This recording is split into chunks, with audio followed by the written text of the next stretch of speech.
right from early days when we were validating, we were speaking to a whole bunch of services leaders and practitioners. And one of the things that really struck us was how different folks had focused on really getting really sharp at one part of their enterprise deployment journey. Someone would have great insights on how to run better kickoff meetings.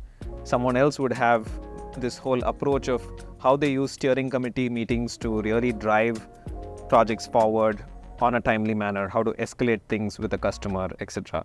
Someone else had really perfected what happens at a UAT stage. And we felt if we bring these people together, there's so much for them to learn from each other.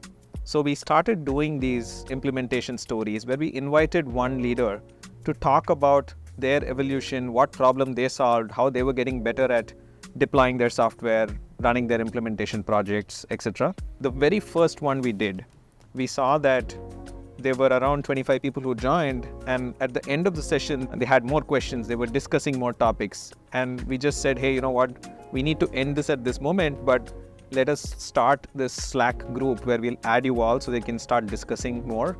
And they all joined the Slack group that became the community eventually, right? So we sort of started posting our learnings in a very organic manner on LinkedIn from each of these sessions. For the first 6-7 months, we knew that if we keep at it, once it hit 700-800 people, we started seeing those organic questions flow through, people helping each other out. And then there was validation that this community-based engagement started working and people started learning from each other. Today, we have more than 3,500 people in the community, all focused on onboarding, implementation projects, professional services. So it's really turned out into something much bigger. It has a job board of its own. It has a life of its own, really.